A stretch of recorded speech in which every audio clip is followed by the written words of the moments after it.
Okay, good morning. I just encourage you to get nice and snug. There's a lot of empty seats going on up here, so just take the next 60 seconds to bring yourself nice and close. I got your attention pretty quickly.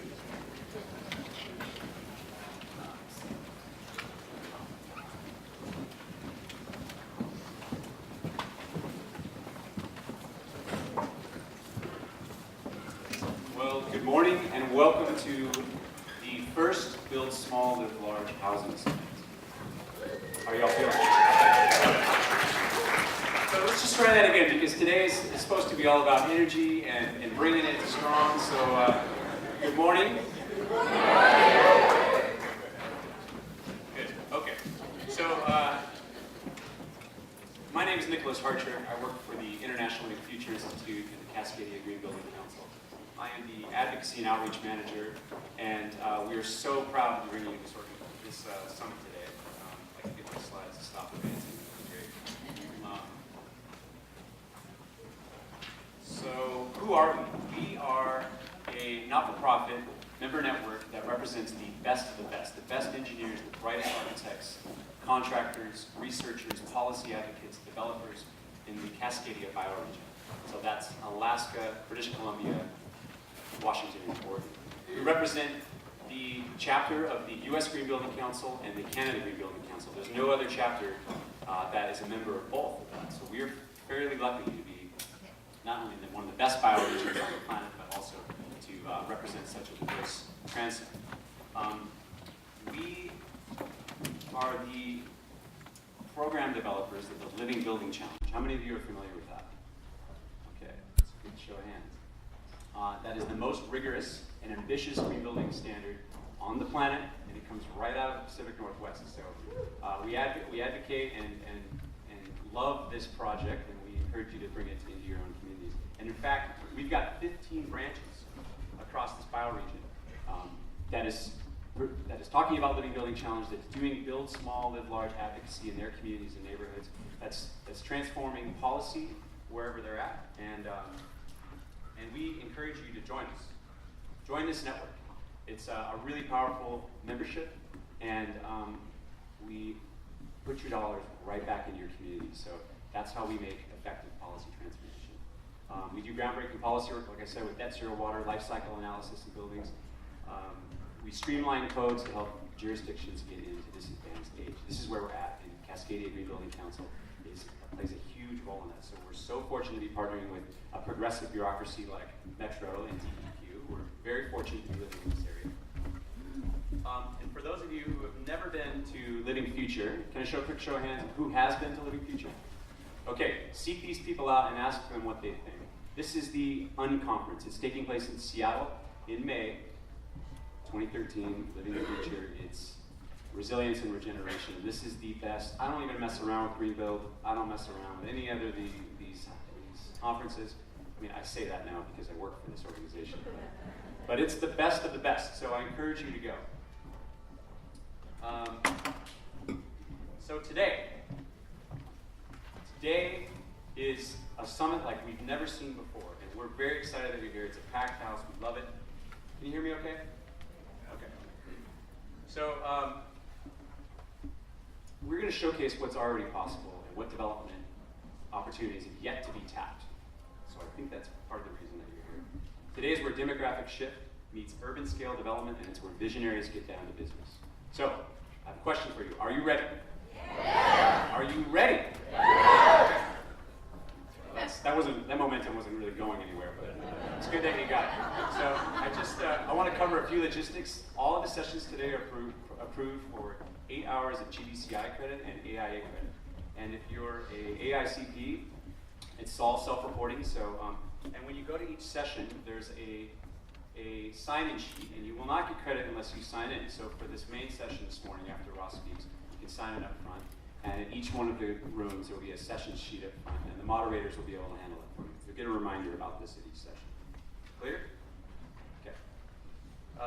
The bathrooms are located on this floor and the floor below us. The women's is behind us and the men's is back here.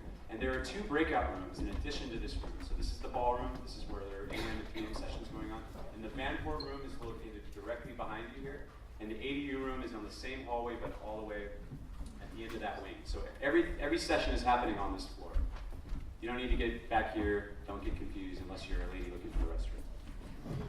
So, and if you stick around this afternoon, we've got an amazing slam for you with 7 of the Pacific Northwest's brightest and hippest designer contractors, and I really hope you stick around for that. We're opening the session. It's free for the public.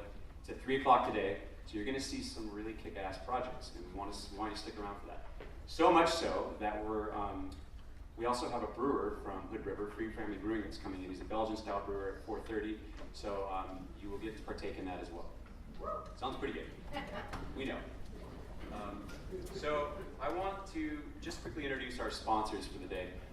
This summit could not happen without the support of, obviously, the Cascadia Green Building Council and Metro, but also the Department of Environmental Quality, Hammer in Hand, and the Energy Trust, as well as Living Room Realtors. Big round of applause for these sponsors. Thank you so much.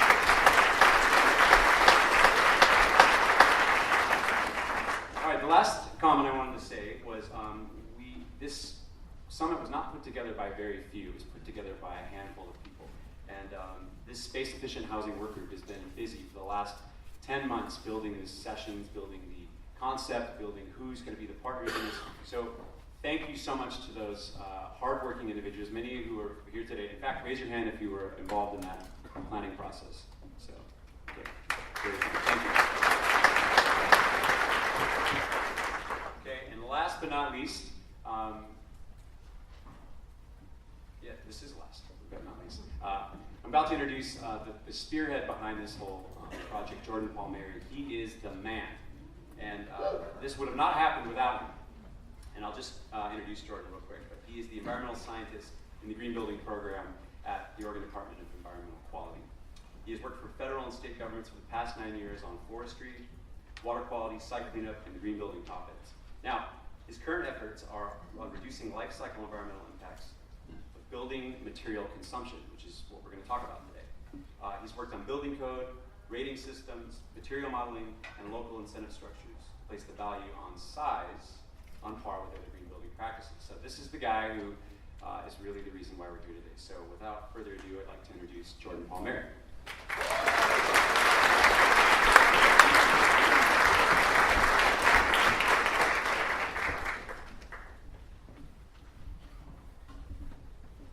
Hi there. So thanks for that introduction, Nick. And thank you, Cascadia, for helping us pull off such a great event.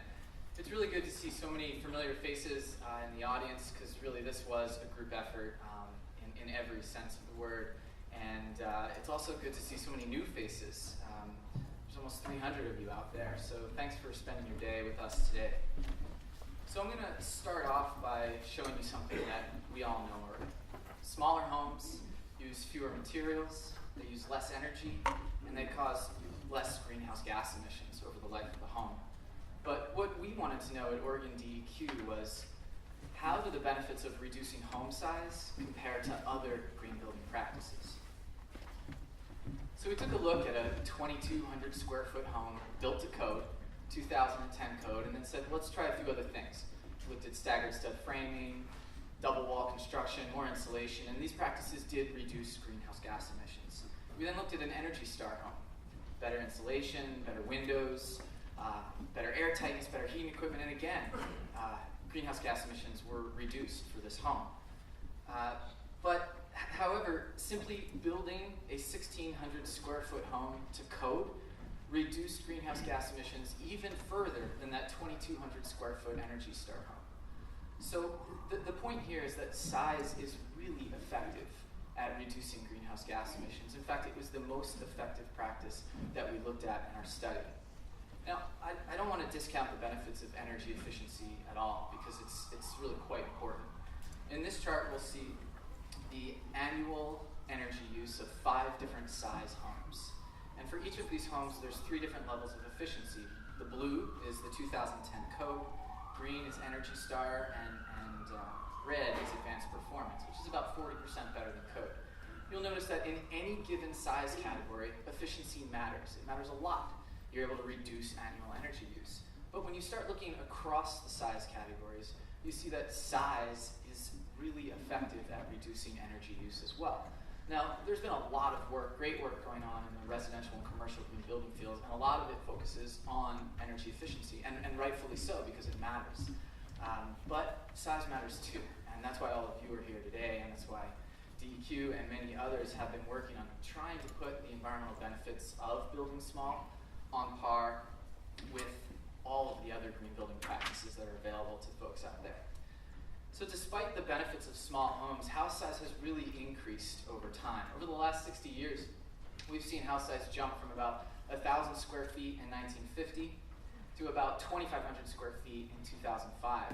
At the same time, we're putting fewer and fewer people in our homes. And so what Build Small, Live Large is about today is it's about providing alternatives to that large single-family home. And it's not about multifamily, and I want to be clear about that. And it's not about multifamily for two reasons. Number one, multifamily is already small. The average new multifamily unit is about half the size of a single-family unit. And also, people really like single-family homes, and they demand them. They want their yard, and they want their own four walls. But despite the fact that people do want their own four walls, many of these people are just living in 1- and 2-person households. So here's data from 1960 in the state of Oregon. We're going to cycle through a few years. What I want to point out is that the 1- and 2-person households make up about 47% of all the households in 1960. Pay attention to the blue and the red as we go through over time. Here's 1960, 1970, 80, 90, 2000, and then finally 2010, where 1- and 2-person households now make up about 63% of all households in Oregon. So the question is does our housing stock actually match our demographic demand? Well, that's the exact question the city of Milwaukee, Oregon asked when they were revising their residential zoning codes earlier this year. And they looked at demographic stats and said, well, here's what our community looks like here in Milwaukee. And it was a similar trend. About 70% of all households were 1- and 2-person households. And because of that, they said, well, let's revise our zoning code for accessory dwelling units, and let's put more pocket neighborhoods and cottage clusters in the zoning code. So that's happening right now in Milwaukee. The last demographic trend I'll touch on is the 65 and older population. Over the next 20 years, this population is going to double in the country. 65 and older seniors, they either want to age in place, they want to be close to their community, friends, family, transit services, healthcare. This in and of itself is going to be a huge market driver for small housing. So let's talk about some of the work that we've done over the last year or so. And it turns out that I'm not the only person interested in these issues. Like Nick referred to, we have a space-efficient housing group. Many of the members, some of them aren't listed on this slide, but we've been meeting for a while now to talk about how to increase both the supply and the demand of what we term space-efficient housing. And individually and collectively, this group has made some great successes, and many of which you'll hear about in today's session. The first one I'll highlight is the REACH building code. We got size-based tiers incorporated into the REACH building code for Oregon, which now requires larger homes to be more energy efficient. The REACH code is an optional building code in Oregon that will essentially serve as kind of a buffet of options next time the residential mandatory code comes up for its cycle. And if adopted into mandatory code, Oregon would join the state of Washington as one of the few states in the nation that would require more energy efficiency for larger homes. Worked with Earth Advantage to revise their rating system to allow more points being awarded to smaller homes because they were undervalued previously. Started a website a number of folks in this room did and contributed to, accessorydwellings.org. Please visit it, share your story, check it out. It's growing into a one-stop shop for all things ADU. This month, Taylor Watkins and Martin Brown are publishing a new appraisal methodology in the Journal of Appraisal. They're going to be featuring this in one of the sessions today. It has a lot of promise for how to appraise and value and get easier financing for accessory dwelling units. This year's Pedalpalooza tours in Portland were a huge success. Linda Menard, Eli Spivak, among many others, helped organize these tours. There was a tiny homes tour that drew over 120 participants, and there was an accessory dwelling unit tour that also drew over 120 participants. So people are interested in this issue. Cole Peterson, an ADU homeowner and advocate, lives in Northeast Portland, blogged extensively about his experience in building an ADU in his backyard. Through the process, he realized that there was a real lack of information and education for homeowners. And really, for ADUs, in some cases, homeowners have to become these mini developers. So he saw that there was a need and started teaching classes on ADUs right out of his backyard cottage, and has now passed over 70 students through the program. The Energy Trust of Oregon recently recognized the energy savings potential of accessory dwelling units, and they're now awarding full new home incentives for detached accessory dwelling units. So the benefit for these used to be around $200 per unit for above code measures. It now maxes out about $4,500. This is kind of a big deal for people building super efficient ADUs, and also for new construction where you're already building to above code. You can essentially get double the incentives on one lot. I've mentioned accessory dwelling units a number of times, so let's just take a minute so we're all on the same page here. These are units that are secondary and independent living units allowed on any single-family lot in the metro area and many other areas around the state. The most notable exception is the city of Salem, who does not allow accessory dwelling units right now. They're called granny flats or mother-in-law suites. There's lots of names for them. And really the beauty of ADUs is that they provide a lot of flexibility over time. Our family needs change over time, so why can't our homes? And they've often been touted for their low material and energy use, affordability, and infill potential. The city of Portland recently recognized the development potential of accessory dwelling units, and in 2010 waived all system development charges for these units. That was a savings of about $10,000 to $12,000 per unit right now. And so the question is, has this waiver been effective? And the answer is yes. Prior to 2010, the city of Portland averaged about 20 accessory dwelling units per year. In 2010, after the waiver, there was 59 units built, 64 in 2011, and then over 100 units built in 2012. So, has it been successful? Yes, it absolutely has been. And I know there's work going on right now to try and extend that waiver and keep the trend going. So it's also interesting to look at the percent of new single-family construction that accessory dwelling units make up in the city of Portland. Again, in 2008 and prior years, it made up about 1 to 4% of all new single-family construction. But in 2012, it's making up 20% of the entire new single-family construction market. Now, I know that these numbers are tainted a little bit because they're really low housing starts. But still, 20% of the new housing market is definitely something to talk about and is noteworthy. And many people are talking about it, indeed. ADUs are helping builders expand their market. They're adding flexibility and potential income for homeowners. They're providing infill housing that matches with the neighborhood character. And they're doing it all using fewer materials and less energy. So ADUs really do represent a ton of untapped opportunity. Among the ADUs pictured here, there are some being built as rental investments that have a return on investment of anywhere between 5 and 8 years. They're pushing the envelope on energy efficiency and getting lots of incentives from the Energy Trust of Oregon. They're being added to infill new single-family construction and allowing buyers to enter neighborhoods that they may not have otherwise been able to afford because they can account for the rental potential of the ADU. They're being clustered around common space and forming these mini pocket neighborhoods. There's condominium overlays that are allowing ADUs to be sold off as individual units and individually owned. This is allowing affordable entry-level housing into neighborhoods that simply don't have affordable entry-level housing.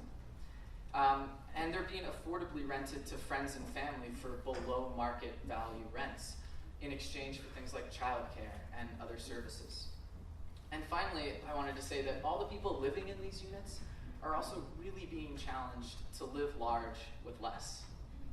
So I've been talking a lot about building small, but I'm going to leave the live large part up to our keynote speaker, Ross Chapin. Ross is an internationally acclaimed architect, land planner, and author from Whidbey Island, north of Seattle. 15 years ago, in response to the relentless sprawl across America, Ross co-founded a development company to demonstrate the viability of small houses in a community setting. He's developed 6 pocket neighborhoods, several of which have received national housing awards, and has designed dozens of neighborhood plans for developers across America. His work and ideas have been featured extensively in newspapers, magazines, and books, and Ross's book, Pocket Neighborhoods, Creating a Small-Scale Community in a Large-Scale World, which is available today, is a fantastic collection of his work and others that I'd highly recommend. I had the pleasure of seeing Ross speak on Wednesday night to the Hillsborough Planning Commission. His poise, compassion, and wealth of experience inspired much discussion among the commissioners and 60 or so citizens that were there. His work truly embodies build small, live large. And I hope you'll find his work as inspirational as I did. Please join me in welcoming Ross Shaler.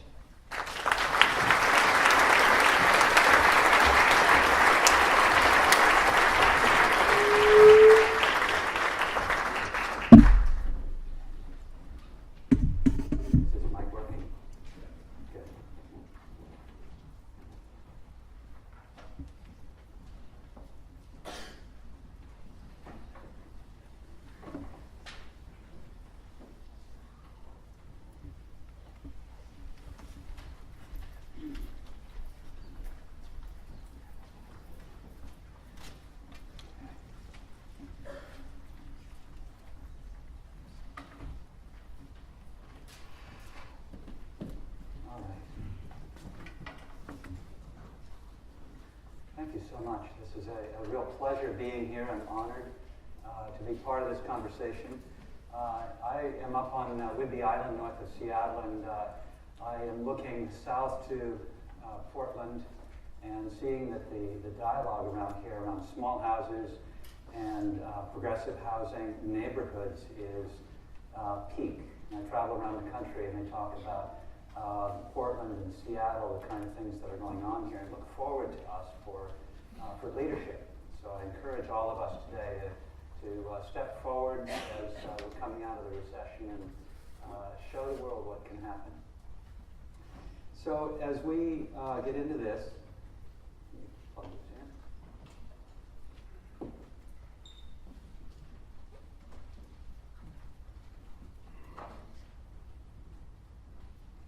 As we get into this, I want to say that I've been asked to talk about the trends in housing and community as we emerge from the recession. And this has been the deepest recession since the Great Recession, Great Depression. And I've done quite a bit of reading on all of this. I'm probably up on it like you are.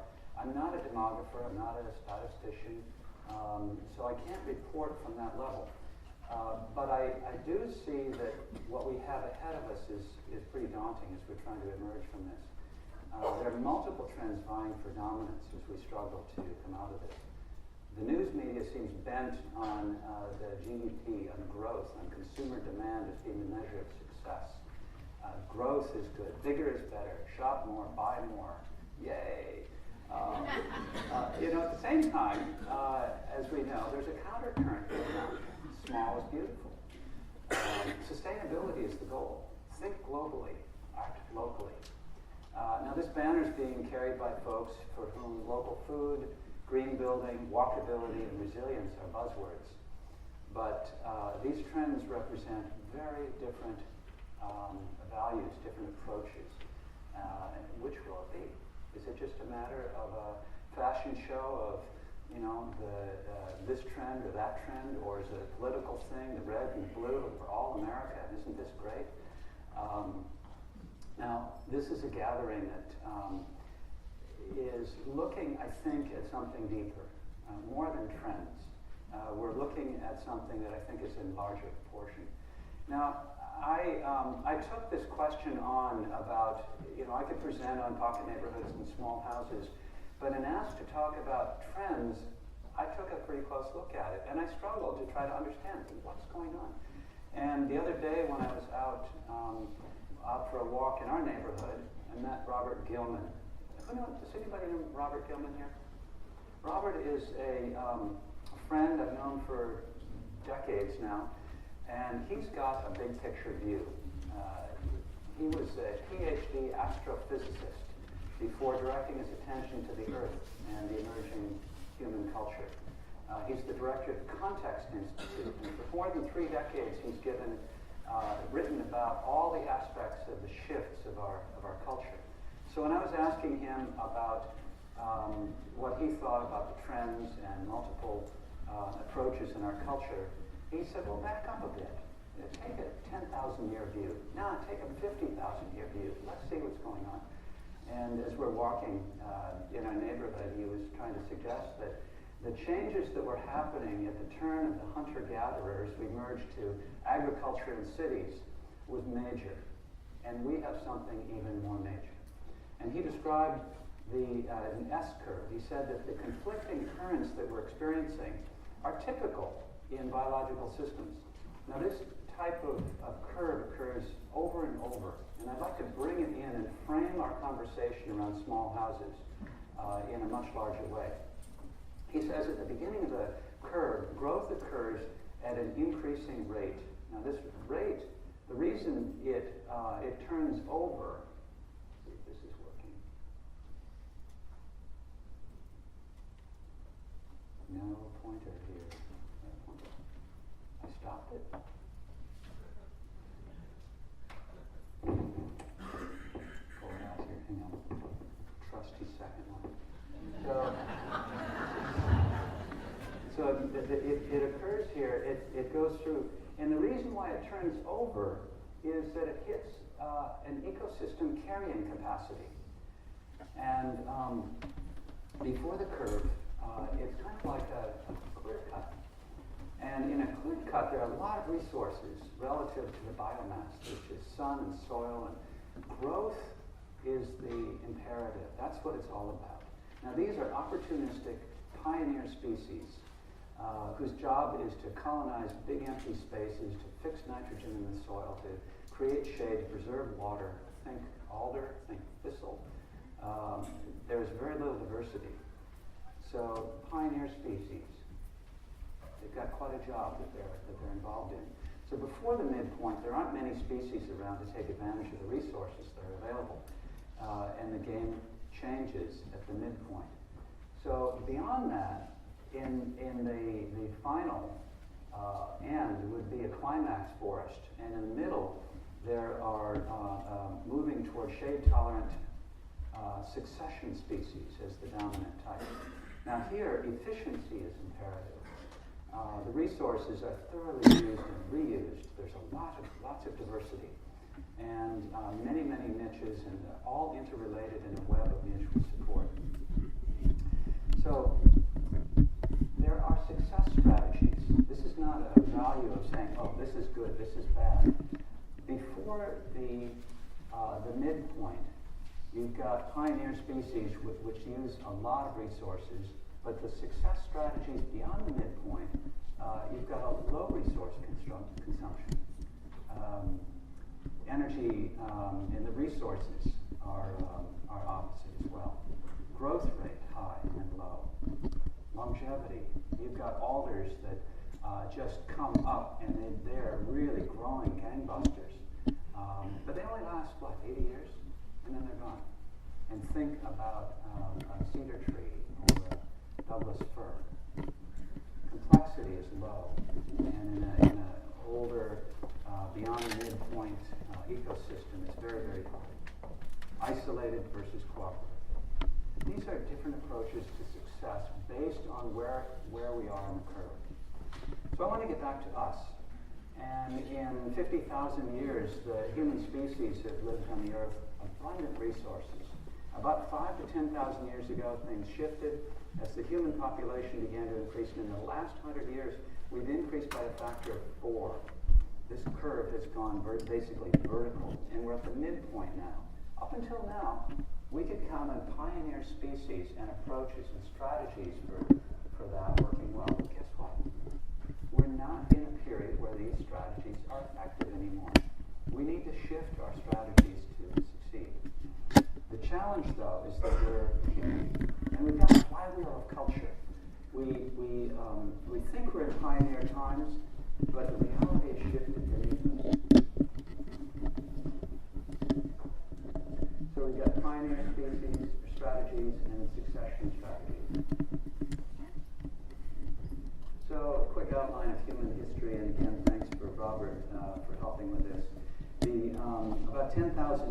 ago, we shifted from hunting and gathering to farming in cities.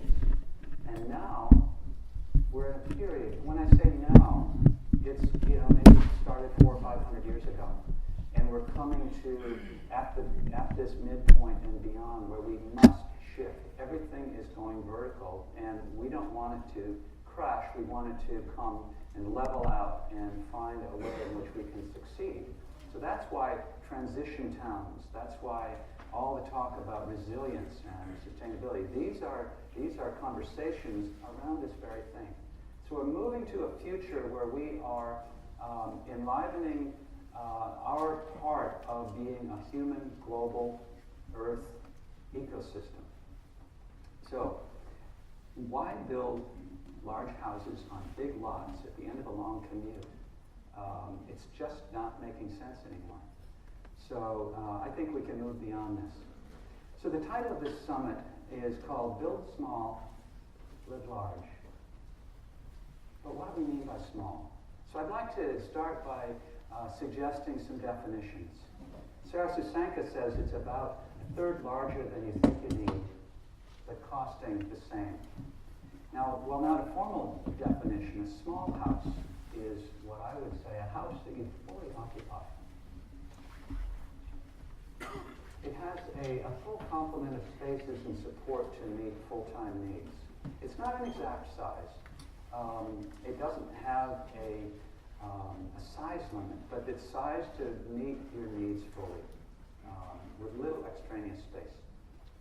I like to say it's low in fat and high in livability. Now, this could be 400 square feet. It could be 2,400 square feet. A lot of the cottage housing ordinances that we've been working within limit the size to 1,000 square feet or 1,500 square feet for compact houses. So the size is relative. It relates to people's needs. You've got your tiny houses, which might be 200 square feet. That's small. But you've got a family of 4 or 5. That's not going to work. So a small house could be a single story, it could be a full second story, or even a third story tower. Now, another word we hear a lot about is cottage. This is a low single story residence, and if they're upper floor rooms, they're tucked within the roof volume. It's simple and it's informal. Now, this shouldn't be confused with cottage style.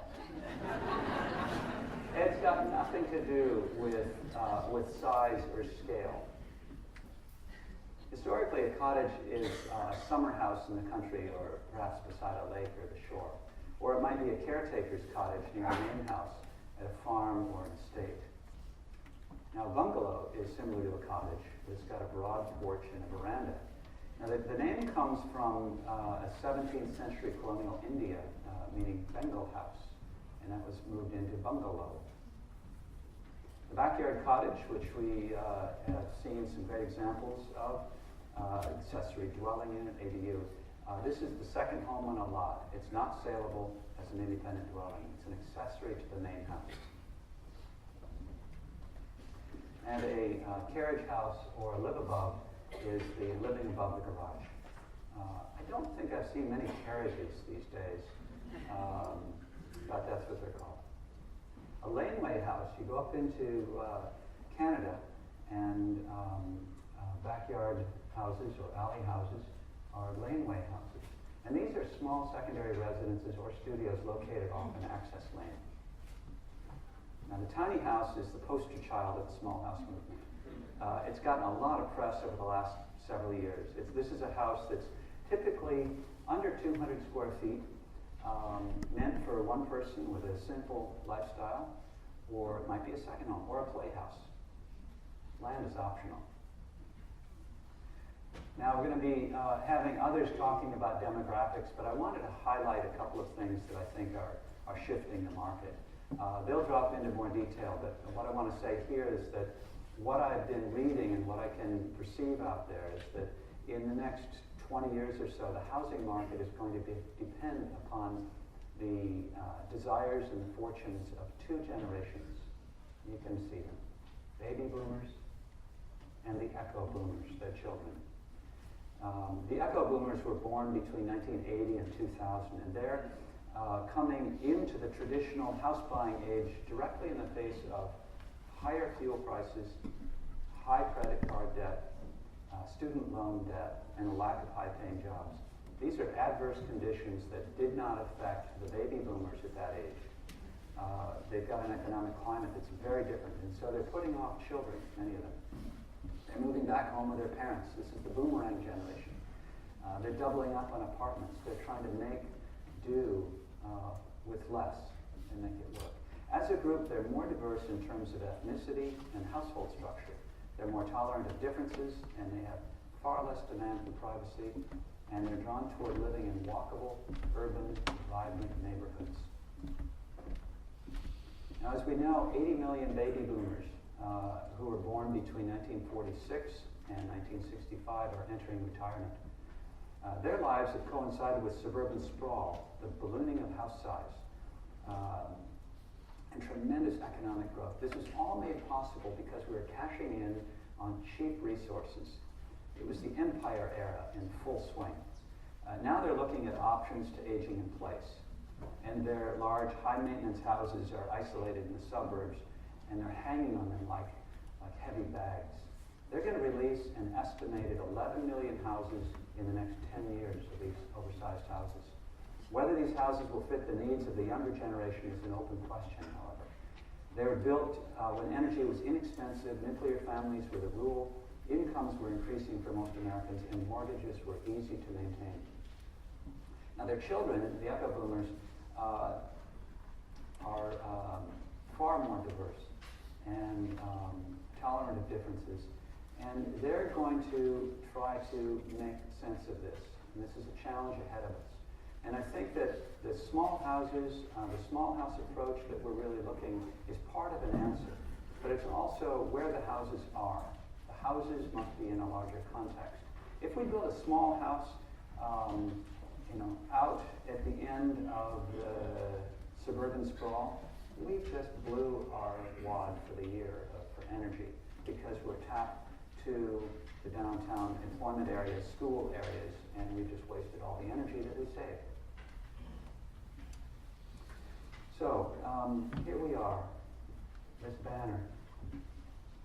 I'd like to look at some strategies for living larger in a smaller house.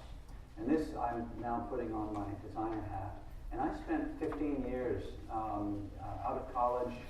I must have a frugal gene in my bones because I've always been interested in this. I think small houses have the most life to them. They're the most challenging, the most fascinating to work with. And I've had such a good time playing with them. So for 15 years, that's what I did. I turned down actually a lot of high-end jobs because they didn't wake me up in the morning.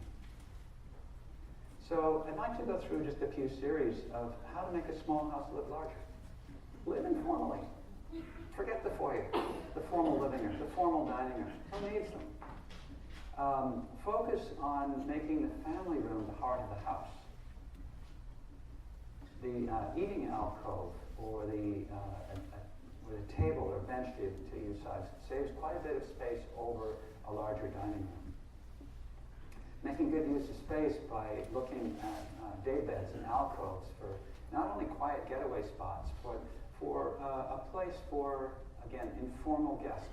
Or it might be a grandchild who wants to come and they're going to love being up in this place. Or who wouldn't love being in a little alcove halfway up and halfway down the stairway? Now here's a spot that we widened the hallway and we made a little alcove with curtains on it. A wonderful spot for sitting during the day, but also a little day bed and guest room. Sometimes larger is smaller. Here we made the hallway another foot wider, and we brought in a library of books. Here we increased the structure, the wall framing structure. Instead of having a hollow wall of 2x4s or 2x6s, we made it out of 4x12s, and we end up having a bookshelf. So we end up usable space in just a little bit more space. Now here's the problem. Small houses can be claustrophobic. What can be done about it? Well, borrow visual space. raise the ceiling.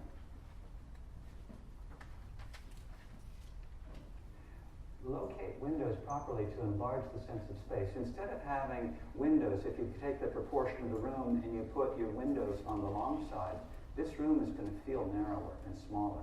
If you put those same windows on the broad side, it's going to feel much bigger.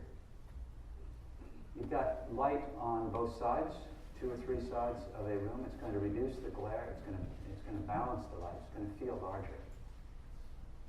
A lot of times people walk into the houses that we do and they say, how big is this house?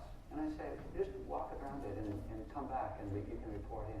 And they never get it right because of some of these things. The windows in the corner increase the diagonal space. Bringing windows lower to the floor will help connect the connection to the ground, but also make it feel larger. And as well, you can bring windows up toward the ceiling and reflect the light off the ceiling. The more light there is, the more spacious it feels. Locating the windows at the end of a hallway will make a difference. And in a hallway that's dark, this is a bathroom that we put frosted glass in. There's still privacy, but it brings all kinds of light into that hallway. This is a house that we brought in. I don't know if you can see it, but there's a mirror here from a yoga studio that just happened to fit. This is I'll reveal something. This is our house. 856 square feet on the main level. And it's 2 bedrooms. We raised our family there. And 1 bath. And the yoga studio was shifting. They had an extra large mirror. And I said, I'll take it. It fit perfectly. And so we had a door here. And it looks like we've got French doors. And people walk in and they think, did you do an addition? Yeah, we added a free mirror. Oh, here's one more thing. My home office is behind this spot right here. The proportion of this room was too long, and it just didn't feel right. And so I brought in my office, which is tucked behind here. I've got a view out the window. I've got things close by. I can hear what's going on, but I can focus as well. And then it made the room the right proportion. It felt much, much better and yet spacious. Here we brought in an outside, I call this a flying roof. In the Northwest, where it's dark, we have a translucent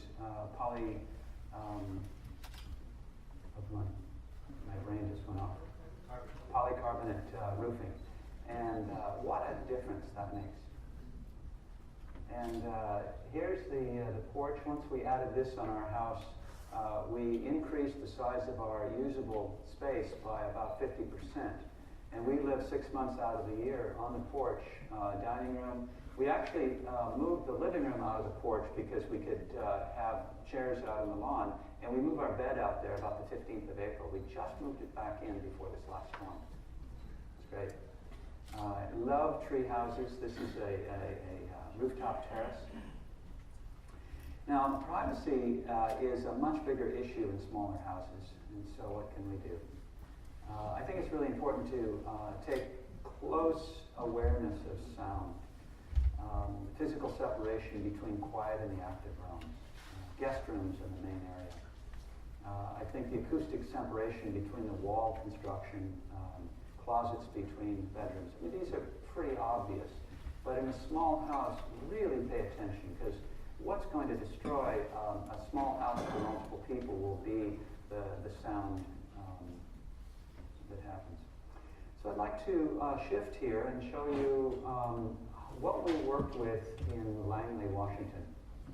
This is where I lived for 30 years now. I can't believe it.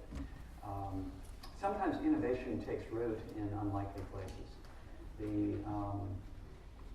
This town is, even though it's 1,000 people, it's 5 miles from where they build the 747s at the Boeing plant.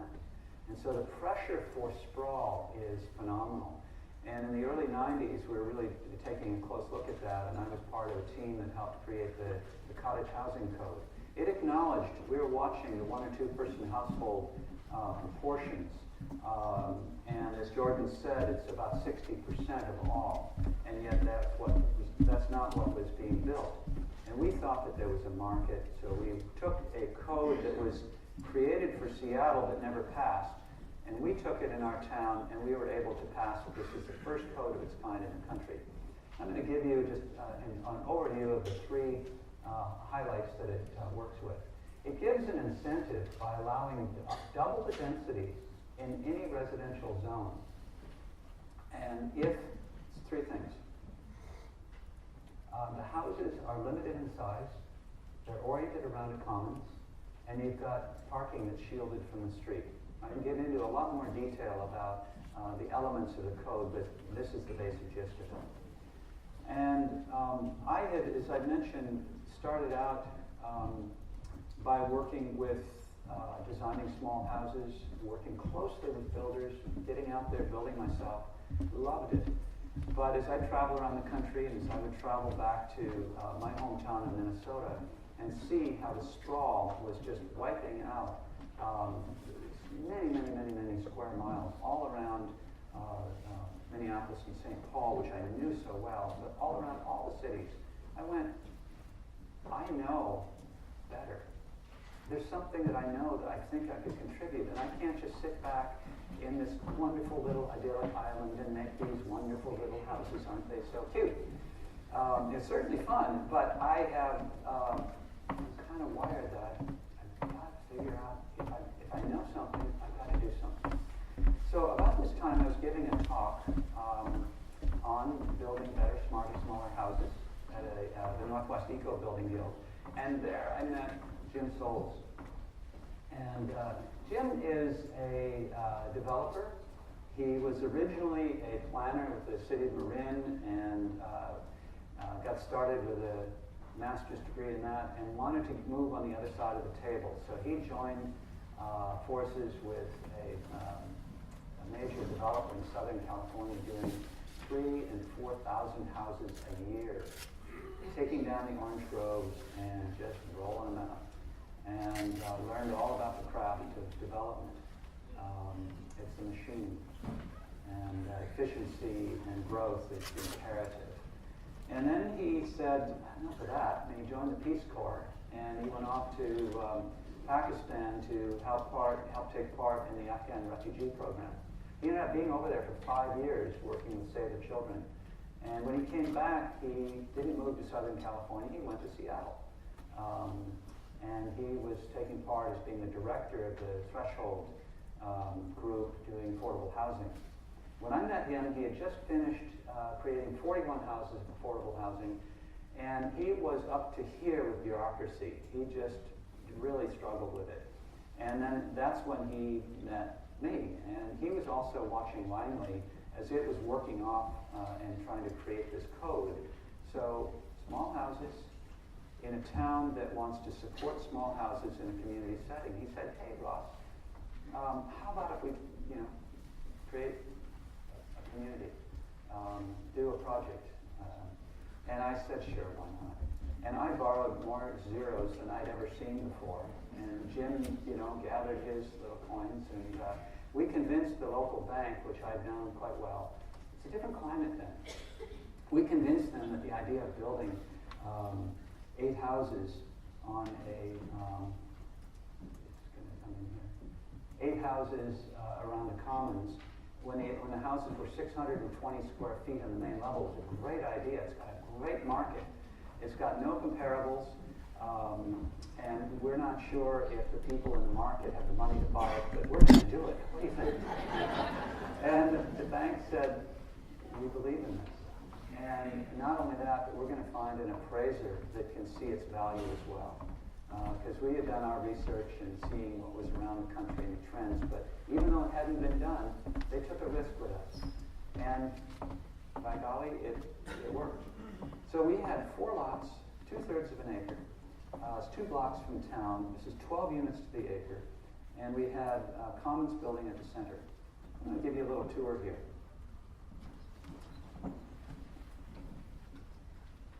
Yep. Sorry. The other way.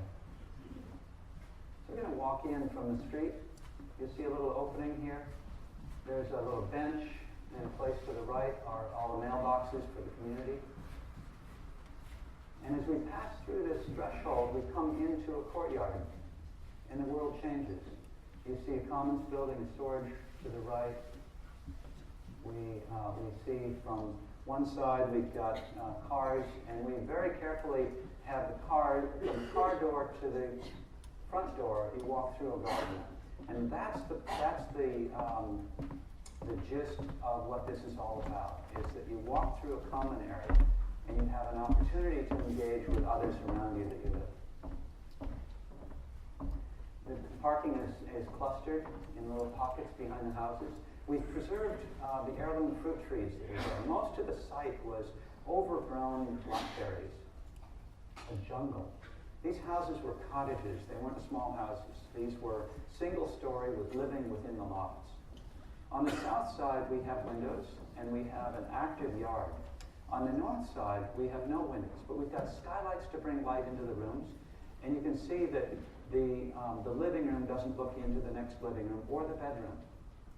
We have living-sized porches. We have active rooms facing the commons. It's so lovely at night walking around. These are like lanterns around the commons. It's very sweet. And the idea that the commons is you've got people looking on. This is the eyes on the street kind of thing, except that this is eyes on the courtyard, eyes on the commons. And if you or anybody were around walking into here, there might be one of the residents who can come out and, can I help you? Are you looking for somebody? Because the territory, there's a sense of ownership. And that's why it's a safe place. If you've got a young 2-year-old or 4-year-old who's out playing, you know as a parent that they're going to have other adults around, just other sets of eyes, being aware of them. It's a safe place to be. The bedrooms are farther back, or they might be above. Actually, not above. What we have up above primarily are studios and workspaces. Here's the commons building. This is like a workshop in this regard. We've got south-facing windows which take shelves for seedlings in the early spring. It's kind of rough and tumble. There's a wood stove from a farmer that we found. We built a workbench for fixing a light or even a bike. Birthday parties happen here, homework nights, card games, potlucks. And then up on the roof, there's a rooftop terrace.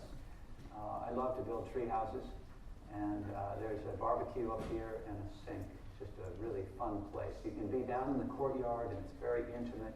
You walk up, and you can look out to the edges of town. It's very sweet. So the houses sold out quickly to single women, empty nesters.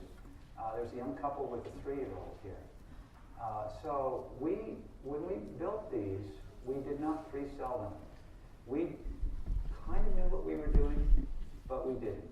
We wanted to be able to have the opportunity to work it out as we go and not have to deal with building for somebody. We trusted our hunches. Luckily, maybe more than luck, they sold out very quickly, and so we were confirmed. Our hunches were confirmed.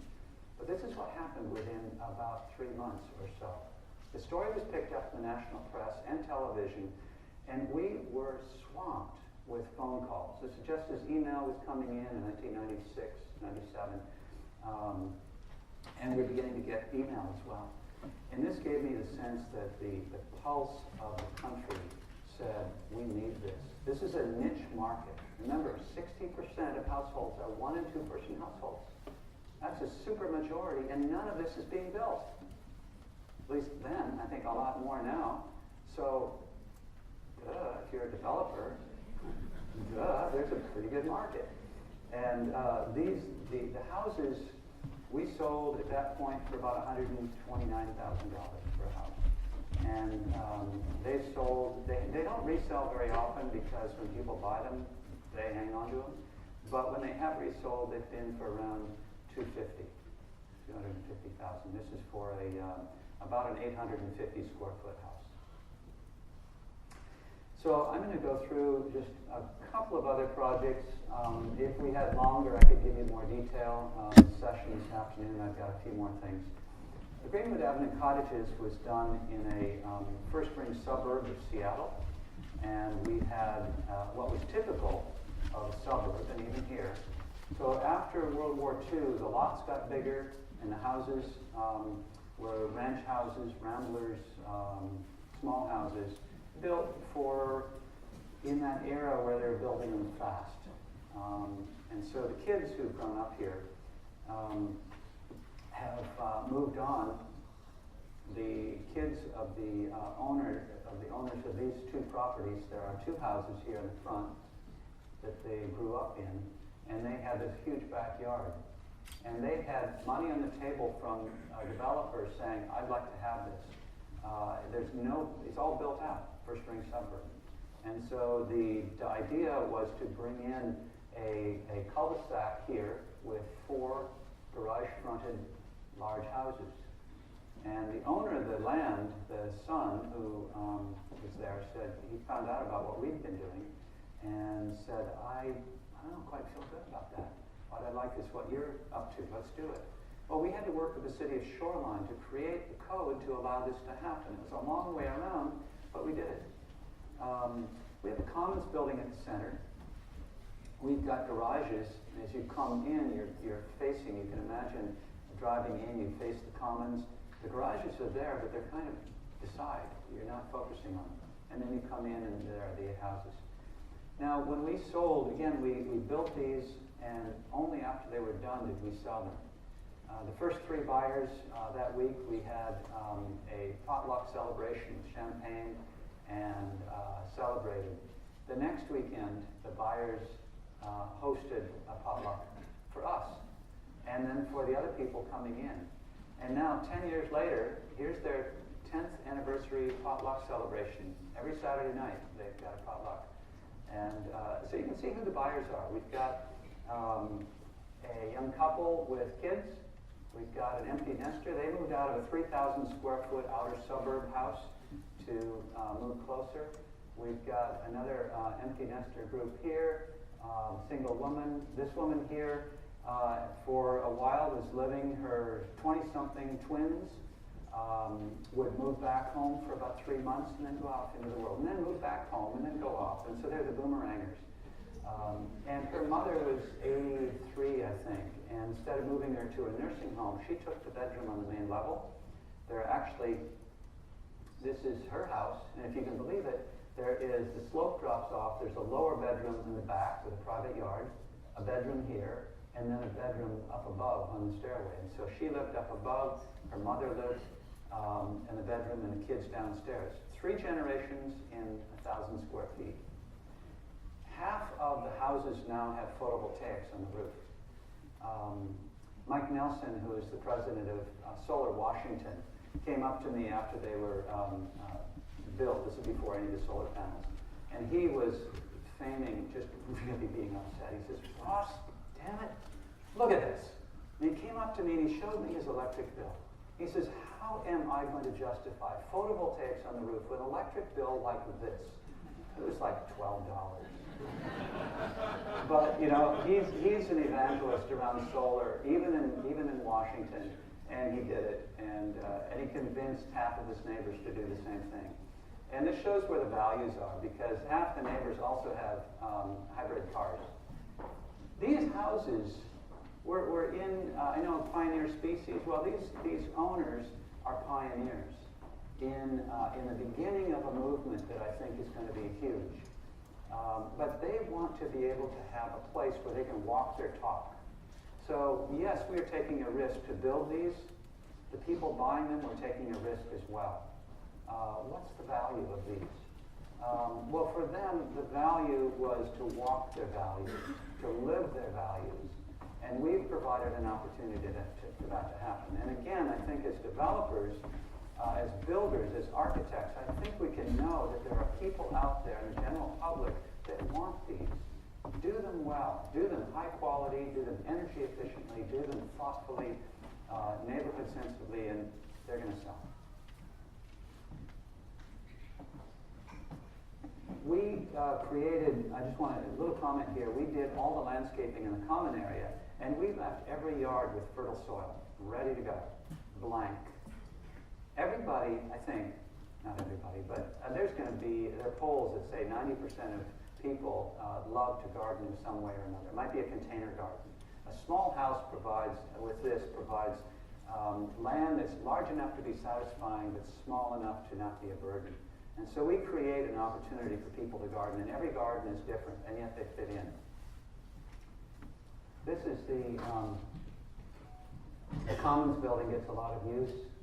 This was a late evening shot the other week at this anniversary setting. So we also tried to show that the idea of small houses around a commons can apply to something larger. We were working with small 1 or 2 person households, and we thought, well, this could deal with families as well.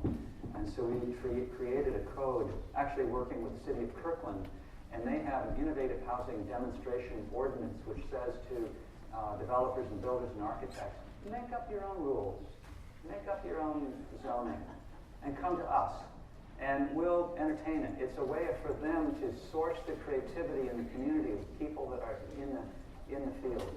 And so we put together a code which was similar to the cottage housing code, but had a couple of tiers of limits, 1,000 square feet and 1,500. And we moved in and we they allowed us to do this. And after it was done, they had a separate evaluation by an outside consultant to evaluate the work and interview the people. And now the work that we've done is the code for the rest of the city. So it allowed the cities to experiment with one unit without having to say, this is an experimental code and we're going to allow it everywhere. No, this is a demonstration code and we're going to try it out. And if it doesn't work, at least it doesn't work in just one place. If it does work, we can fine-tune it because this is a full-scale mock-up. The Commons building is on the right. And here you'll see from the Commons building looking off, and then from the end of the Commons looking off to the next cluster. There are 2 clustered courtyards. I'll talk in a little bit about the size. I think that the size of a pocket neighborhood is what I call this. Should be maybe 6, 8, 10, perhaps 12 houses. Beyond that, begin to subdivide into another cluster. At the neighborhood meeting, there was a woman, Betty Lou, and she was in her 80s, lived in the neighborhood for 35 years, now is in a house that's far too large. And she was quite upset with what was happening with development all around town. And we said, well, we actually do small houses. And so I thought about Betty Lou and I designed this. This is about a 700 square foot house, single level, fully accessible. And then, unfortunately, Betty Lou didn't show up when we ended up to sell it, but there's a woman with MS that moved in. And she had friends that helped her create raised bed gardens. These are the larger houses, and they fit in quite well, I think. So after building in several of these communities, Taunton Press, which had had put our work in lots of magazines, Sarah Susanka's books. Sarah finally told them, and they finally said that, accepted that small houses are wonderful, but out of context, it needs more. It needs community, and community is the next thing. So when you hear Sarah talking around the country now, she's not only talking about not so big houses, but not so big communities, pocket neighborhoods. So as I got into writing this expanded my horizon to see what was possible, and I realized that this is quite a universal typology. It's not for everyone or everywhere, but it's something that I think every community should consider. Here's the gist of it.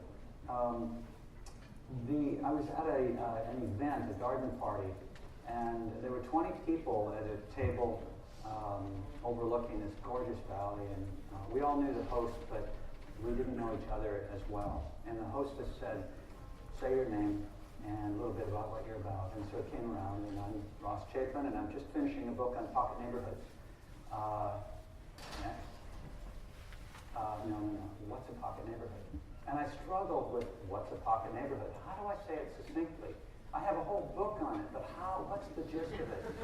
And I looked down the table and I said, before she gathered us together, there was a conversation at that end of the table, and there's a conversation at this end of the table, and a third conversation in the middle. These are pocket neighborhoods. When small groups of people come together around shared space, conversation is spontaneous. It's who we are. It's what we do. And so what do we do in our neighborhoods? We've got these stiff, formal houses with big garage doors, and the life of the house is turned backwards. And so we've got all this great life, everything's taken care of, and meanwhile, there's no conversation. The streets are empty. And so what we're trying to do here, the idea is we're trying to create the connections among nearby neighbors. It doesn't say, oh, we're going to be communal. We're going to be, a hippie society.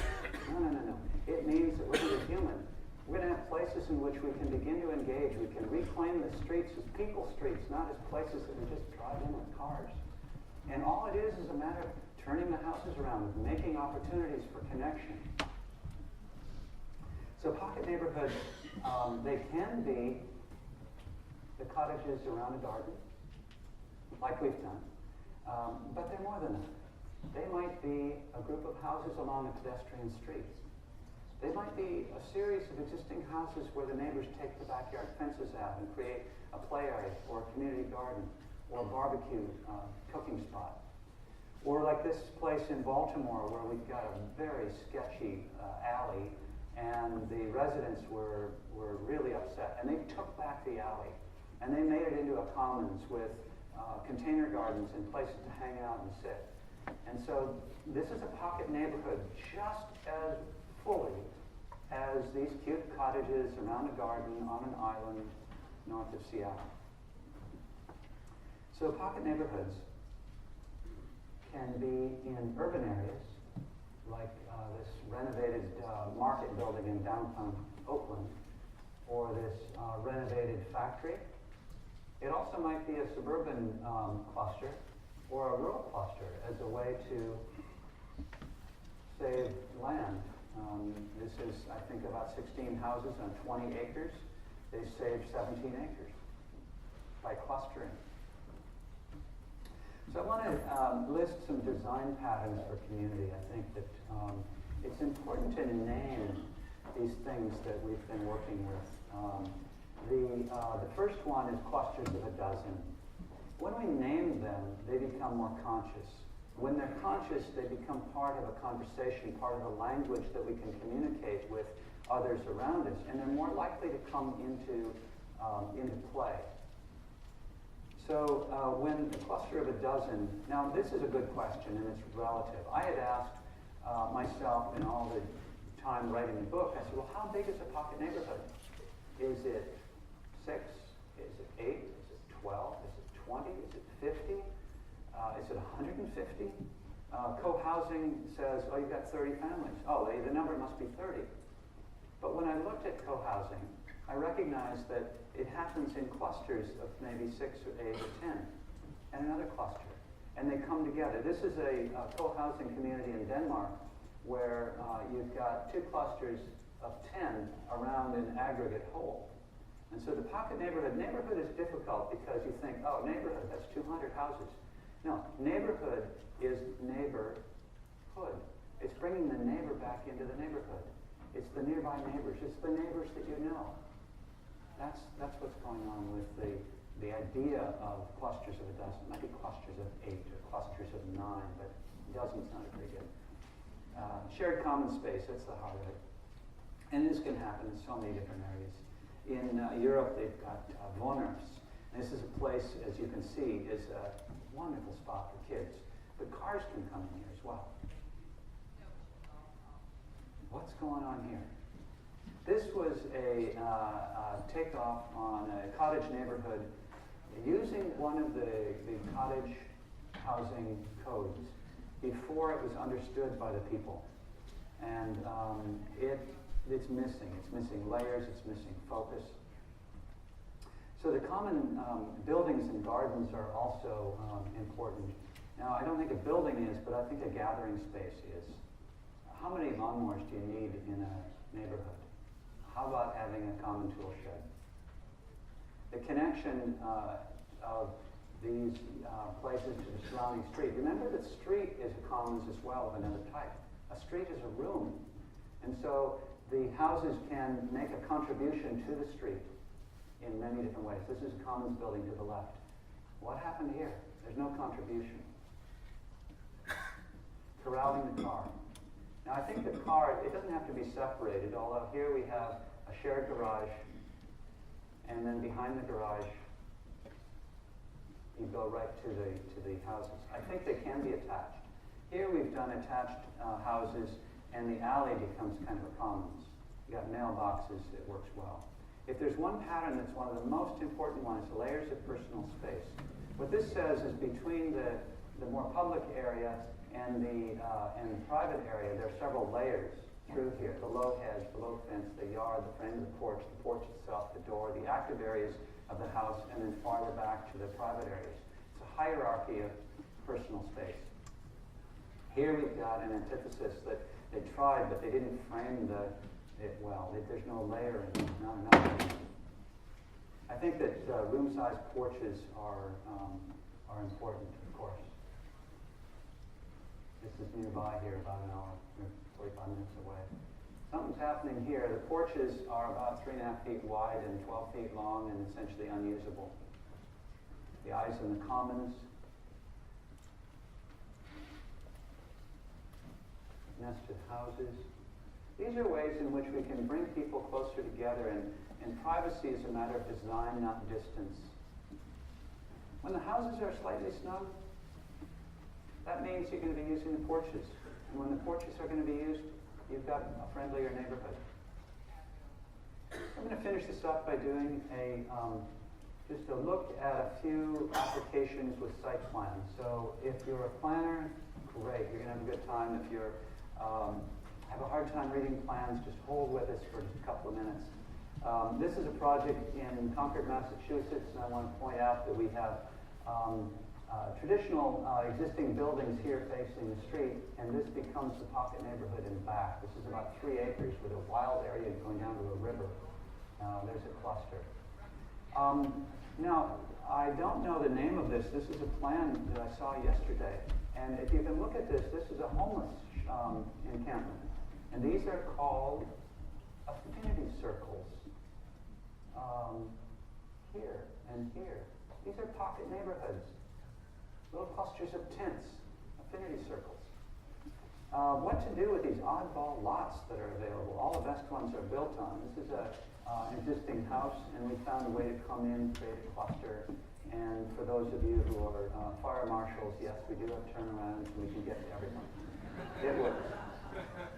Here's a backyard neighborhood development where we have 1,200 square foot houses in front and a series of backyard cottages with a lane running between them.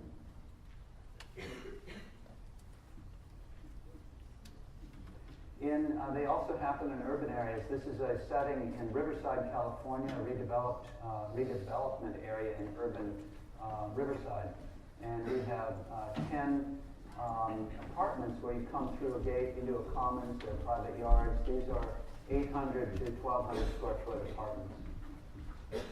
And then out on the coast, not far from here, there's a developer who had done a 15-unit subdivision, built the roads, put in utilities, 2007, and said, I'm not sure if I want to build anything right now. Something's 2008. He stopped. He saw what we were done and said, what can you do? And I said, well, how about that? And so we have a cluster of 4, which is the first phase, which are just completed now. And then we've got other clusters here. Again, this is what we started with. We went from 15 to 23, so we greatly increased his value, and I think greatly increased the sense of community. And then here's the last one we're working on right now. This is coming this next week up in front of the Planning Commission in Ardmore, Oklahoma. We've got a large site that's about 4 blocks from the downtown area, and they are basically preserving all of this as this is the city giving away to the city for a park connected regional pathways. This is part of the wild open space for the community over here. Getting in closer, I want to look at a couple of things here in which we've got a variety of types. Here you'll see row houses. These are rentals around the commons, parking to the side. Here you'll see an entire block where you've got more standard sized houses and coming in on an alley with a commons building. Here you'll see another group which opens down into the wild area. And if you live over here, single family houses, attached garages, barbecue area, that's the commons. And you can walk from here.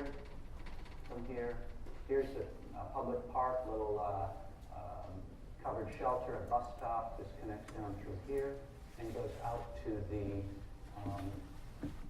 larger park. So I wanted to highlight the kind of things that can be done at a larger scale as well. These are also 1 lot, 2 lot, 4 lot little infill. It works so well. It works wonderfully at 2 acres, at 4 acres. Here we have 20 acres. And I just want to say that it subdivides down into these sensible clusters, pocket neighborhoods. For more information on this, you can go to the website that we created that has quite a bit of this. And up here you'll see, you can go through and tour the whole site right there. So check that out, pocket-neighborhoods.net. And then also our website for the architecture company that we have, and there's lots of examples of projects there.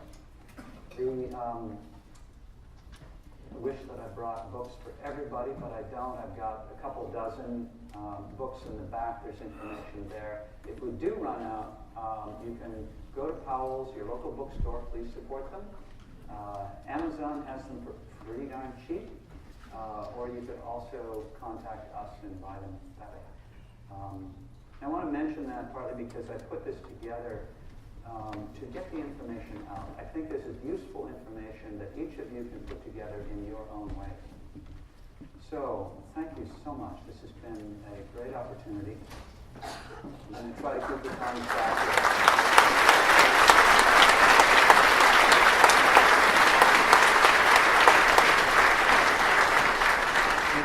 Thank you, Ross. We just got a few minutes for some quick Q&A. Does anybody have a question? We'll take 3 questions here. Okay,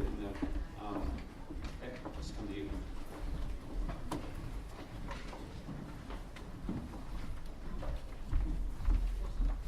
What sort of parking ratios do you find are most successful with this when people are not using cars as much? Is there Parking ratios, yes. Typically, the smaller households, it may not be 1 car per unit, but it's going to be more like 1.25. When you get to be a little bit larger, larger 1,500 square foot houses, some of those will have 2. So it's between 1 and 2 total. But here's one of the keys in which parking can be more effective. 1 spot is designated for every person, every household. The second spot is not tied up on your own lot. We're trying to solve parking at a neighborhood scale, which means that when the second spot is undesignated, when you're at a conference, your spot at home is not being tied up, and somebody else can use it. And so effectively, parking is far more efficient that way.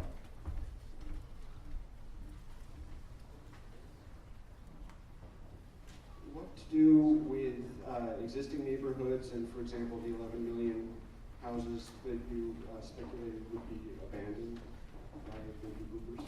I think there are great opportunities to infill around existing houses, especially in walkable neighborhoods. I think there are houses that need to be upgraded.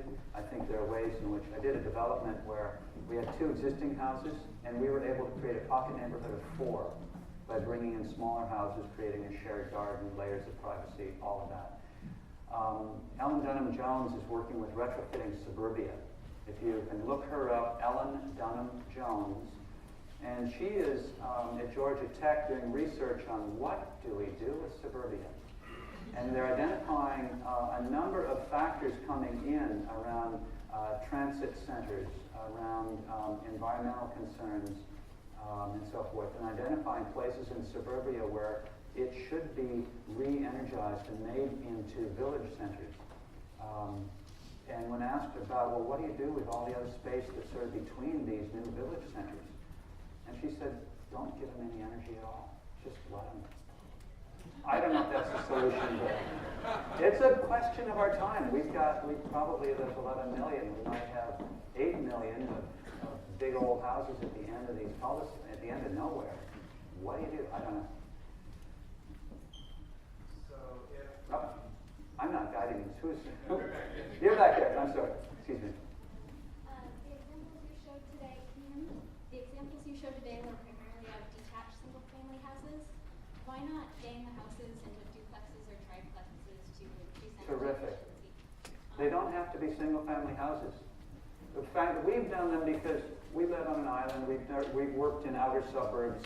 We've worked in small towns. We are now, as architects, working in center cities and in other areas where we can do denser housing. And I hope within a year or two to have built examples. We've got lots of site plans now that we're working with multifamily ways. I think the pocket neighborhood idea absolutely can work. I think size is key, neighborhood is key. But style is not, whether it's contemporary, Tudor, doesn't matter. In terms of ownership models for these sorts of neighborhoods with common space, how have you seen that pan out in terms of condominiums versus townhouses? How does that work? So ownership can happen in a couple of different ways that I know of, maybe more. But they can be fee simple on small lots, and the shared ground is like a tract that's a common area that is managed by a homeowners association. We've also done them as condominiums. Detached single-family houses, ownership is by condominium. So for a, let's say a 70-year-old single woman wanting to buy a house, she doesn't have to rely on trying to figure out how to clean the gutters, working with that. So that's taken care of by the large association. I think they can also work with a land trust model where the land is owned and we can get affordable housing possibilities to come in as well. Hi, great talk. So if you have houses fronting on, say, a Laguna, where the houses come pretty close up to the street where there are cars, can you share with us some design ideas for how to take not a lot of common space, but make it feel communal? So layers of personal space will be the key, and I think there's lots of great examples out there, but I think layering can happen in whatever space you have. And it might be raising a couple of steps up, or having a little pathway that goes. It might be being very careful about the windows and the window height and how it is. There's a science to this, and there's an art to this. I have on my website a blog, and one of the blogs I have is called Great Good Porches. And I talk about that and more of that. I've also got it in the book. There's quite a bit on it as well. I'd be glad to talk with you further afterwards. I think we should get moving on to the next session, but Ross, Chapin, thank you very much.